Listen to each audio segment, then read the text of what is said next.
Hello guys, welcome to Interview Funday and my name is Sandeep. Today we will see monolithic architectures.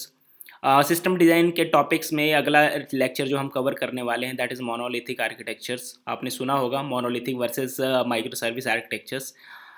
सो आज हम discuss करेंगे types of architectures में monolithic. उससे जानने से पहले हम देख लेते हैं कि वेबसाइट एंड वेब एप्लीकेशन क्या होता है. Websites is a group of interlinked web pages that provides a textual and visual data that can be read. कहने का मतलब मल्टीपल्स हमारे पेजेस इंटरकनेक्टेड होते हैं जिसे हम रीड करते हैं. लाइक medium.com हमारी वेबसाइट है, हम वहाँ पर बहुत सारी चीज़ें रीड करते हैं. I mean that's are static pages. google.com is also kind of website. Web application क्या होता है, थोड़ा सा डिफरेंट होता है. वेब एप्लीकेशंस में हमारे वेबसाइट के एडिशनल फीचर्स होते हैं वेबसाइट के साथ.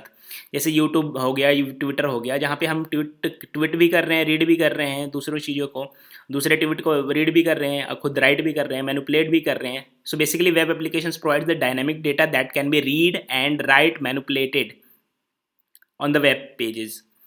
Web applications runs on a web server, correct.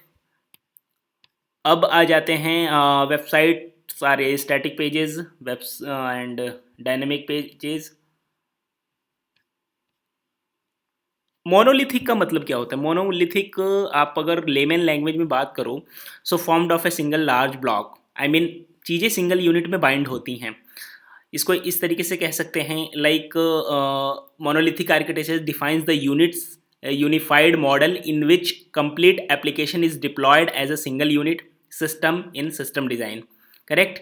और इसका फ़ायदा क्या होता है सिंगल यूनिट में? आई मीन सारी चीज़ें जैसे फ्रंट एंड बैक एंड, हमारा डेटा एक्सेस लेयर एंड हमारा बिजनेस लॉजिक, सारी चीज़ों को एक जगह रखने से हमारा फ़ायदा क्या होता है? Complexities are less easy to understand and higher productivity. हमारे एक वेब एप्लीकेशंस में बहुत सारे लेयर होते हैं. लाइक यूज़र इंटरफेस हमारा अलग होता है, बिजनेस लॉजिक अलग होता है, डेटा एक्सेस लेयर अलग होता है जहाँ पे डेटाबेस की हम कनेक्टिविटी करते हैं. तो these are the layering of the applications. User interface ये आपका वेब पेज हो सकता है, डेस्कटॉप एप्लीकेशन हो सकता है, मोबाइल हो सकता है. बिजनेस लॉजिक जहाँ पे हम बैकएंड लॉजिक लिखते हैं, और data interact I mean database से connectivity. So these are the things basically. Monolithic architectures को समझने के लिए एक एग्जांपल की हेल्प ले लेते हैं. Suppose we want to create a monolithic architecture for a medical system. तो मेडिकल सिस्टम में क्या हो सकता है? हमारे पास hospital, ward, doctor, patient, appointment. So ये हमारा फ्रंट एंड पार्ट हो सकता है जहाँ से हम इंटरेक्ट कर सकते हैं.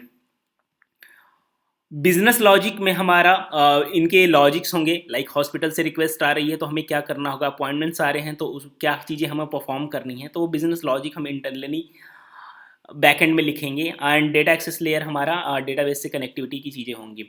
तो आप देख रहे हो कि सारी की सारी चीज़ें हम जो हैं सिंगल यूनिट में करते हैं. जबकि अगर आप इसको माइक्रो सर्विस से कंपेयर करोगे तो चीज़ें बिल्कुल डिफरेंट है. फ्रंट एंड के लिए हम अलग एक्टिविटी परफॉर्म करते हैं, अलग सर्विसेज हमारी होती हैं. बैकएंड के लिए अलग सर्विसेज होती हैं, और बिजनेस लॉजिक के लिए भी हमारे पास लाइक हॉस्पिटल, वार्ड, हम ये सारी चीज़ें डिवाइड कर देते हैं कॉम्प्लेक्सिटी के अकॉर्डिंग. अब फ़ायदा क्या होता है मोनोलिथिक आर्किटेक्चर यूज़ करने का? देखो इजी डिप्लॉयमेंट है. अब हमें हर एक चीज़ें सिंगल यूनिट है तो सिंगल टाइम ही डिप्लॉयमेंट करनी होगी. तो इस वजह से क्या है, ये ईजी है.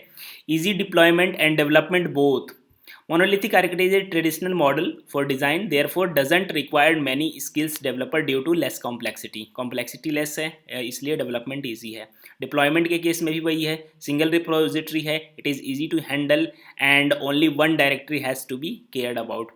टेस्टिंग भी हमारा बहुत इजी है because the model is closely in encapsulated, therefore testing end to end are faster. इसके साथ साथ हमारा यहाँ पर सिंगल यूनिट होने की वजह से बेटर हैंडल किया जा सकता है. लेकिन चीज़ें अगर कुछ हमारे पास एडवांटेज हैं तो कुछ डिसएडवांटेज भी होंगी. डिसएडवांटेज क्या होगा? अब सारी चीज़ें हमने सिंगल में मर्ज कर रखी है. हमारा डेटाबेस लेयर भी है, हमारा फ्रंट एंड पार्ट भी है, हमारा बैक एंड भी है, all that things so difficult to understand because all the codes are stored in a single directory. और इसके साथ साथ एक यहाँ पर मैं अपनी साइड से ऐड करना चाहूँगा. माइक्रो सर्विस में हमारी फैसिलिटी होती है कि हम डिफरेंट लैंग्वेज यूज़ कर सकते हैं.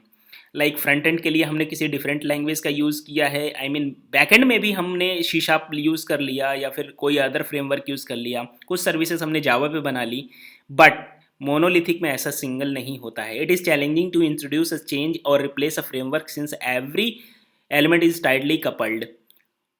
हम यहाँ पर मल्टीपल लैंग्वेज भी नहीं यूज़ कर सकते. Making any changes could be possible only to redeploy.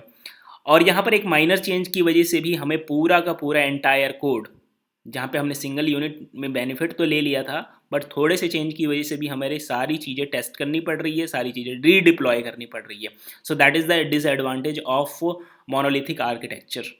Less scalable है, अगर हम स्केल करना चाहें तो काफ़ी डिफ़िकल्टीज होती हैं. लेस रीयूजेबिलिटी है. तो these are the things about monolithic architectures. Next lecture, next topic हम डिस्कस करेंगे like micro service probably. So stay tune and मिलते हैं अगले लेक्चर में. तब तक के लिए take care, bye bye, thank you.